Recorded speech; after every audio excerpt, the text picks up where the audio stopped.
नमस्ते और स्वागत है। आज हमारे पास 10वीं कक्षा की मराठी की एक बहुत छोटी सी कविता है, लेकिन इसमें एक बहुत बड़ा सवाल छिपा है। जब दुनिया की सबसे बड़ी ताकतें हार मान लेती हैं, जब उन्हें लगता है कि सब कुछ खत्म हो जाएगा, तब उम्मीद कहाँ से आती है? और ये सवाल सिर्फ एक कविता का नहीं है, ये तो हमारी रोजमर्रा की जिंदगी का सवाल है। बिल्कुल, ये कविता है जाता अस्ताला, जो स्थूल वाचन का हिस्सा है। हमें एक श्रोता ने ये कविता भेजी है, जिनका लक्ष्य है 2025 की महाराष्ट्र बोर्ड परीक्षा की तैयारी करना। तो आज का हमारा मिशन डबल है। हम इस कविता की आत्मा को समझेंगे, इसके छिपे हुए संदेशों को उजागर करेंगे और साथ ही इसे इस तरह से डिकोड करेंगे कि परीक्षा से जुड़ा कोई भी सवाल आसान लगने लगे। तो चलिए इस छोटी सी कविता के गहरे समंदर में उतरते हैं। देखते हैं कि कवयित्री श्यामला कुलकर्णी ने डूबते सूरज और एक छोटे से दिए के जरिए हमें क्या सिखाने की कोशिश की है। सबसे पहले मैं चाहती हूँ कि हम सब इस कविता को एक बार सुने, ताकि इसका माहौल और इसका जो भाव है वो हम तक पहुंच सके। जाता अस्ताला सूर्याचे डोळे पाणावले, जाईन मी जर या विश्वाचे होईल कैसे भले, अंधारामध्ये बुडून जाईल लगेच सारी धरा, कुणी वाचवा या पृथ्वीला करा करा हो त्वरा, कुणी न उठेती ये न पुडती कुणास ना शाश्वती, इकडे तिकडे बघत थडूची पणती ये पुडती, विनम्र भावे लवून म्हणेती तेजोमय भास्करा, मम तेजाने जमेल तैसी उजळून टाकीन धारा, वच हे ऐकुनी त्या तेजाचे डोळे ओलावले, तृप्त मनाने आणि रवितो झुकला अस्ताकडे। इसे सुनते ही पहला सवाल जो मेरे दिमाग में आता है वो ये है कि सूरज, जो कि शक्ति, ऊर्जा, रोशनी का सबसे बड़ा प्रतीक है, वो रो रहा है। हाँ, उसकी आंखों में आंसू हैं। ये बात ही अपने आप में कितनी अजीब है। एक तरह से ये दुनिया के सबसे शक्तिशाली इंसान के डर जाने जैसा है। आपने बिल्कुल सही नस पकड़ी है। यहीं से कविता की शुरुआत होती है। डोळे पाणावले आंखें भराना। ये सिर्फ दुख के आंसू नहीं है, ये जिम्मेदारी और चिंता के आंसू है। कवयित्री ने यहाँ एक कमाल की ट्रिक इस्तेमाल की है। उन्होंने सूरज को एक इंसान बना दिया है। अच्छा? एक पिता की तरह, जिसे चिंता है कि मेरे जाने के बाद मेरे बच्चों का इस दुनिया का क्या होगा। साहित्य में इसे चेतना गुणोक्ति अलंकार या पर्सोनिफिकेशन कहते हैं। पर्सोनिफिकेशन। और इसी की वजह से हम सूरज के दर्द को महसूस कर पाते हैं। मतलब वो सिर्फ एक आग का गोला नहीं है, वो एक संरक्षक है जो सोच रहा है अगर मैं चला गया तो इस दुनिया का भला कैसे होगा। एग्जैक्टली। और उसकी चिंता देखिए कितनी गहरी है। वो कहता है, अंधारामध्ये बुडून जाईल लगेच सारी धरा। मेरे जाते ही लगेज यानी तुरंत, एक पल में सारी धरती अंधेरे में डूब जाएगी। ओह, ये कोई धीमी प्रक्रिया नहीं है, ये एक आपदा है जो बस होने ही वाली है। और इस घबराहट में वो मदद के लिए पुकारता है, कुनी वाचवा या पृथ्वीला करा करा हो त्वरा, कोई तो इसे बचाओ, जल्दी करो। एक मिनट, यहाँ मुझे एक बात थोड़ी खटक रही है। सूरज इतना शक्तिशाली है, उसे इतना लाचार महसूस करने की क्या जरूरत है? क्या ये सिर्फ एक नाटकीय प्रभाव के लिए है या इसका कोई गहरा मतलब है? वो तो अगले दिन फिर उगने ही वाला है। बहुत अच्छा सवाल है। देखिए, कविता के स्तर पर ये उस पल की घबराहट है, लेकिन अगर हम इसके गहरे मतलब में जाएं तो ये उस किसी भी लीडर, किसी भी सिस्टम या किसी भी व्यक्ति की कहानी है जो अपनी जिम्मेदारी के बोझ तले दबा है। सोचिए, एक कंपनी का सीईओ जो रिटायर हो रहा है, उसे चिंता है कि मेरे बाद कंपनी का क्या होगा। सही है। या एक परिवार का मुखिया जिसे लगता है कि मेरे बिना ये परिवार बिखर जाएगा। ये उस अहंकार की नहीं, बल्कि उस गहरी जिम्मेदारी की भावना की लाचारी है। सूरज यहाँ अपनी शक्ति नहीं, अपनी जिम्मेदारी का प्रतीक है। अच्छा, तो ये लीडरशिप क्राइसिस जैसा कुछ है? और जब इतना बड़ा लीडर मदद मांगता है तो होता क्या है? कविता कहती है, कोई आगे नहीं आता। हाँ, और ये हिस्सा बहुत ज्यादा प्रासंगिक है। कुनी न उठी ये ना पुड़ती कुनास न शाश्वती, कोई उठता नहीं, कोई आगे नहीं आता। क्यों? क्योंकि किसी को भी खुद पर यह भरोसा नहीं है कि वो सूरज की जगह ले सकता है। सब अपनी सीमाएं जानते हैं। ये असल जिंदगी में भी होता है ना? हाँ, बिल्कुल होता है। जब कोई बड़ी समस्या आती है तो ज्यादातर लोग सोचते हैं, अरे ये मेरे बस का नहीं है, इसे तो कोई बड़ा आदमी ही सुलझा सकता है। सब एक दूसरे का मुंह ताकते रहते हैं, जिसे हम बाइस्टैंडर इफेक्ट कहते हैं। सब सोचते हैं कोई और कुछ करेगा। बिल्कुल। और इसी चुप्पी और अंधेरे के बीच एक छोटा सा किरदार सामने आता है। बिल्कुल। जब सारे बड़े और शक्तिशाली चुप हैं, तब इकडे तिकडे बघत हळूची पंक्ति ये पुरती। एक छोटी सी पंक्ति यानी मिट्टी का दिया इधर उधर देखते हुए धीरे से आगे आता है। ये हड़ूची शब्द बहुत महत्वपूर्ण है।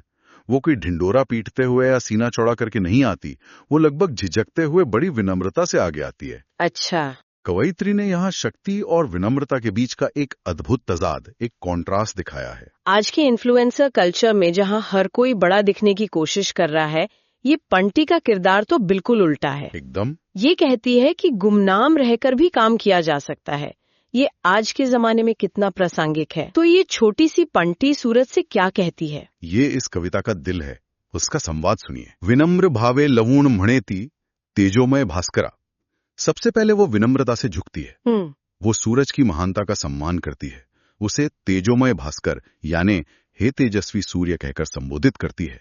वो उसकी सत्ता को चुनौती नहीं देती। वो अपनी औकात जानती है, लेकिन फिर भी अपनी बात रखती है। हाँ, और उसकी बात में ही असली जादू है। वो कहती है, मम तेजाने जमेल तैसी उजड़ोण टाकिंधरा। जमेल तैसी। हाँ, इसका मतलब है मेरी रोशनी से जैसा मुझसे बनेगा, जितनी मेरी क्षमता है, मैं उस हिसाब से इस धरती को रोशन कर दूंगी। यहाँ ये बात गौर करने वाली है जी। वो ये दावा नहीं कर रही कि मैं तुम्हारी जगह ले लूंगी या मैं तुम्हारी तरह ही पूरी दुनिया को रोशन कर दूंगी। यही तो सबसे खूबसूरत और शक्तिशाली संदेश है। पंडिती अपनी सीमाओं को जानती है, वो यथार्थवादी है, वो बड़े बड़े खोखले वादे नहीं करती। ये सिर्फ परीक्षा के लिए नहीं, बल्कि असल जिंदगी के लिए भी एक बहुत बड़ा सबक है। हाँ। लीडरशिप का मतलब ये नहीं होता कि आपके पास सबसे ज्यादा ताकत हो, बल्कि ये होता है कि आप अंधेरे में सबसे पहले खड़े होने की हिम्मत दिखाएं, चाहे आपकी रोशनी कितनी ही कम क्यों ना हो। पंडिती का ये वाक्य जमेल तसी अहंकार पर विनम्रता की जीत है। और यही बात उसे इतना भरोसेमंद बनाती है ना? बिल्कुल। वो कह रही है मैं उतना करूंगी जितना मुझसे हो सकता है। बिल्कुल। और इस ईमानदारी में ही असली ताकत है। बिल्कुल। तो सूरज पर, उस चिंतित लीडर पर इसका क्या असर होता है? सूरज का दिल भर आता है। वचे है आइकुनी त्या तेजा से डोड़े ओला विले। ये वचन सुनकर उसकी आंखें फिर से नम हो जाती हैं। लेकिन इस बार आंसू अलग हैं। हाँ, इस बार ये आंसू चिंता के नहीं बल्कि संतुष्टि और राहत के हैं। उसे ये देखकर शांति मिलती है कि कोई तो है जो जिम्मेदारी लेने को तैयार है। अपना उत्तराधिकारी मिल गया। हाँ, उसे अपना उत्तराधिकारी मिल गया है जो उसकी विरासत को यानी प्रकाश देने के काम को आगे बढ़ाएगा। इसीलिए वो तृप्त मनाने यानी एक संतुष्ट मन से शांति से झुकला अस्ता कड़े अस्त हो जाता है। वाओ, मतलब एक छोटे सी दिए के सच्चे प्रयास के वादी ने ब्रह्मांड की सबसे बड़ी ताकत को शांति दे दी। ये संदेश तो बहुत गहरा है। मुझे लगता है कि परीक्षा में भी सिर्फ कविता का मतलब नहीं, बल्कि इसी गहरे संदेश को लिखने पर नंबर मिलेंगे। बिल्कुल, और यहीं पर हम उस सीक्रेट फॉर्मूले पर आते हैं जो इस कविता को समझने और परीक्षा में पूरे नंबर लाने दोनों में मदद करेगा। असल में कविता का रस ग्रहण, जिसे एप्रिसिएशन कहते हैं, यही फॉर्मूला है। इसके 5 स्टेप्स हैं। ठीक है, तो इस कविता को डिकोड करने का 5 स्टेप फॉर्मूला क्या है? स्टेप 1 कवितेचे शीर्षक जो है जाता अस्ताला, और स्टेप 2 कवयित्री श्यामला कुलकर्णी। ये तो आसान है। ठीक है, ये तो याद रखने वाली बातें हैं। असली खेल तो स्टेप 3 से शुरू होता होगा, केंद्रीय कल्पना, मतलब सेंट्रल आइडिया। हाँ, केंद्रीय कल्पना का मतलब है कि कविता किस एक बड़े विचार के इर्द गिर्द घूमती है। इस कविता की केंद्रीय कल्पना यह है कि दुनिया की भलाई के लिए किया गया कोई भी काम छोटा नहीं होता। महत्वपूर्ण ये नहीं है कि आपकी क्षमता कितनी है, बल्कि ये है कि आपकी नीयत और विनम्रता कितनी है। सूरज की महाशक्ति और पंडिती का छोटा सा प्रयास, दोनों का लक्ष्य एक ही है, अंधेरे को दूर करना। अंधेरे को दूर करना। बिल्कुल। तो चौथा स्टेप क्या है? कवितेतुन मिलनारा संदेश, यानी कविता से मिलने वाला मैसेज। ये केंद्रीय कल्पना से कैसे अलग है? अच्छा सवाल है। केंद्रीय कल्पना कविता का क्या है और संदेश उसका तो क्या करें का जवाब है। अच्छा, इस कविता से हमें ये संदेश मिलता है कि हमें दुनिया की समस्याओं यानी अंधेरे को देखकर निराश या हाथ पर हाथ धरकर नहीं बैठना चाहिए। ये नहीं सोचना चाहिए कि मैं अकेला क्या कर सकता हूँ, बल्कि पंक्ति की तरह अपनी क्षमता के अनुसार छोटा सा ही सही पर प्रयास जरूर करना चाहिए। ये कविता हमें सामाजिक जिम्मेदारी लेना सिखाती है। और फॉर्मूले का 5वां और आखिरी स्टेप वो है कविता की बनावट से जुड़ा, जैसे कविता आवडण्याची कारणे यानी कविता पसंद आने के कारण, और कवितेतील अलंकार मतलब फिगर्स ऑफ स्पीच। राइट। पसंद आने के कारण में हम लिख सकते हैं कि ये कविता अपनी सरल भाषा और शक्तिशाली रूपक मतलब मेटाफर के कारण दिल को छू जाती है। सूरज और दिए को इंसानी भावनाएं देना इसे यादगार बना देता है। और अलंकार में तो हमने बात करी ली, चेतना गुणोक्ति या पर्सोनिफिकेशन। हाँ, क्योंकि पूरी कविता ही निर्जीव चीजों को सजीव मानकर लिखी गई है। पुनः संदेश और भाषा शैली, अगर हम इस तरह से सोचते हैं तो हम सिर्फ कविता को रट नहीं रहे बल्कि उसके हर पहलू को समझ रहे हैं। एकदम सही। और जब आप इस गहराई से समझते हैं तो परीक्षण में किसी भी तरह का सवाल आ जाए आप उसका जवाब दे सकते हैं। तो चलिए इसी बात पर आते हैं। अगर हम इस फॉर्मूले को समझ गए हैं तो हम उन सवालों को भी हल कर सकते हैं जो परीक्षण में आ सकते हैं। किस तरह के सवाल बन सकते हैं जो इस संदेश को परखें? एक बहुत ही क्लासिक सवाल है विश्लेषणात्मक प्रश्न, मतलब एनालिटिकल क्वेश्चन। जैसे पणतीच्या उत्तराने सूर्याचे समाधान का झाले ते स्पष्ट करा। मतलब दिए के उत्तर से सूरज को संतुष्टि क्यों मिली? हाँ, स्पष्ट करें। इसका जवाब तो हमारी बातचीत में ही छिपा है। सूरज को संतुष्टि इसलिए मिली क्योंकि पणती के जवाब में अहंकार नहीं था, उसमें विनम्रता और सच्ची जिम्मेदारी का भाव था। उसने बड़ी बड़ी बातें नहीं की बल्कि जमेल तैसी कहकर अपनी सीमाओं को स्वीकार करते हुए प्रयास करने का वादा किया। इसी निस्वार्थ और सच्चे भाव ने सूरज को चिंता मुक्त कर दिया। बिल्कुल। फिर आते हैं स्वमत पर आधारित प्रश्न, यानी पर्सनल ओपिनियन वाले। ये अक्सर किसी मुहावरे से जुड़े होते हैं। जैसे एक बहुत अच्छा सवाल बन सकता है, खारीचा वाटा या मणीचा अर्थ कवितेच्या आधारे स्पष्ट करा। गिलहरी का योगदान इस मराठी मुहावरे का अर्थ कविता के आधार पर समझाएं। खारीचा वाटा, ये तो रामायण की कहानी से जुड़ाया है ना? बिल्कुल। जब राम सेतु बन रहा था तो एक छोटी सी गिलहरी भी अपने शरीर पर रेत लगाकर समुद्र में डाल रही थी। उसका योगदान बहुत छोटा था पर उसकी नीयत महान थी। और यही तो पणती कर रही है। जैसे गिलहरी ने भगवान राम के महान कार्य में अपनी क्षमतानुसार योगदान दिया, वैसे ही यहाँ पणती भी सूरज के महान कार्य को अपनी छोटी सी क्षमता के अनुसार आगे बढ़ा रही है। हाँ, दोनों का भाव एक ही है। कोई भी योगदान छोटा नहीं होता अगर वो सच्ची निष्ठा से किया जाए। ये खारीचा वाटा इस कविता का सार है। ये एक बेहतरीन कनेक्शन है। और अगर कोई दीर्घोत्तरीय प्रश्न आ जाए, जैसे कि कवितेतून मिळणारा संदेश तुमच्या शब्दात लिहा, तो इसमें छात्रों को हमारी पूरी बातचीत का सार लिखना होगा।